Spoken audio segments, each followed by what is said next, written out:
ನಮಸ್ತೆ ಎಲ್ಲರಿಗೂ, welcome back to creative hub AP. ಇವತ್ತಿನ ವಿಡಿಯೋದಲ್ಲಿ ಕ್ಯಾಪ್ಸಿಕಮ್ ಪಲ್ಯನ ಸಿಂಪಲ್ಲಾಗಿ ಹೇಗೆ ಮಾಡೋದು ಅಂತ ನೋಡೋಣ. ಇಲ್ಲಿ ನಾನು 1 ಕಪ್ಪು ತೊಗರಿಬೇಳೆನ ತಗೊಂಡಿದ್ದೀನಿ.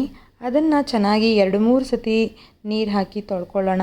ಈ ವಿಡಿಯೋನ ಸ್ಕಿಪ್ ಮಾಡದೆ ಪೂರ್ತಿ ನೋಡಿ, ಹಾಗೆ ವಿಡಿಯೋನ ಲೈಕ್ ಮಾಡೋದು ಮರಿಬೇಡಿ. ಇದು ನನ್ನ ಮಗಳ ಫೇವ್ರೆಟ್ ಪಲ್ಯ ಅಂತ ಕೂಡ ಹೇಳ್ಬೋದು. ಕ್ಯಾಪ್ಸಿಕಮ್ನ ಈ ಥರ ಮಾಡಿದ್ರೆ ನನ್ನ ಮಗಳಿಗೆ ತುಂಬ ಇಷ್ಟ. ಇದು ಮಾಡೋದು ಈಸಿ, ಟೇಸ್ಟು ಸೂಪರಾಗಿರುತ್ತೆ. ಇನ್ನು ಬೇಳೆನೂ ತೊಳ್ಕೊಂಡಾಯಿತು. ಈಗ ಇದಕ್ಕೆ ನೀರು ಹಾಕಿಬಿಟ್ಟು ನೆನೆಯೋಕ್ಕಿಡೋಣ. ಬೇಳೆ ನೆನೆಯೋವರೆಗೂ ತರಕಾರಿಗಳನ್ನೆಲ್ಲ ಕಟ್ ಮಾಡ್ಕೊಳ್ಳೋಣ. ಕ್ಯಾಪ್ಸಿಕಮ್, ಟೊಮೆಟೊ, ಈರುಳ್ಳಿ ಎಲ್ಲನೂ ಕಟ್ ಮಾಡಿ ಇಟ್ಕೊಳ್ಳೋಣ. ಈಗ ಮಾಡೋದು ಹೇಗೆ ಅಂತ ನೋಡೋಣ ಬನ್ನಿ. ಒಂದು ಪ್ಯಾನ್ನ ಗ್ಯಾಸ್ ಮೇಲೆ ಇಟ್ಕೊಂಡು ಅದು ಬಿಸಿ ಆದಮೇಲೆ ಎಣ್ಣೆ ಹಾಕಿ ಅದಕ್ಕೆ ಕಟ್ ಮಾಡ್ಕೊಂಡಿರೋ ಈರುಳ್ಳಿನ ಹಾಕ್ಕೊಳ್ಳೋಣ. ಈರುಳ್ಳಿ ಚೆನ್ನಾಗಿ ಫ್ರೈ ಆಗಲಿ. ಫ್ರೈ ಆದಮೇಲೆ ಅದಕ್ಕೆ ತೊಗೊಂಡಿರೋಂಥ ಕರಿಬೇವಿನ ಸೊಪ್ಪು, ಹಸಿಮೆಣಸಿನ್ಕಾಯಿ, ಟೊಮೆಟೊ ಎಲ್ಲನೂ ಹಾಕ್ಕೊಳ್ಳೋಣ.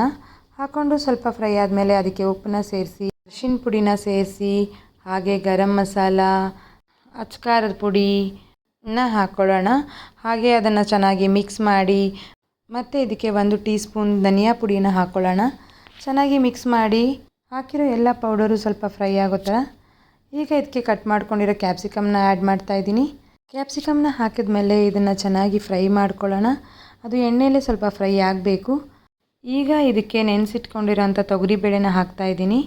ತೊಗರಿಬೇಳೆನ ಹಾಕಿ ಒಂದು 2-3 ನಿಮಿಷ ಚೆನ್ನಾಗಿ ಫ್ರೈ ಮಾಡಿ ಅದಕ್ಕೆ ಸ್ವಲ್ಪ ನೀರನ್ನು ಆ್ಯಡ್ ಮಾಡಿಕೊಂಡು ಚೆನ್ನಾಗಿ ಬೇಯಿಸ್ಕೊಳ್ಳಿ. ಬೆಂದಾಗಿದೆ ಈಗ ಇದು. ಇದಕ್ಕೆ ಸ್ವಲ್ಪ ಬೆಲ್ಲನ ಸೇರಿಸ್ಕೊಳ್ಳೋಣ. ಬೆಲ್ಲ ಆಪ್ಷನಲ್ಲು, ನೀವು ಬೇಕಿದ್ದರೆ ಹಾಕ್ಕೋಬೋದು, ಬೇಡದೇ ಇದ್ದರೆ ಸ್ಕಿಪ್ ಕೂಡ ಮಾಡ್ಬೋದು.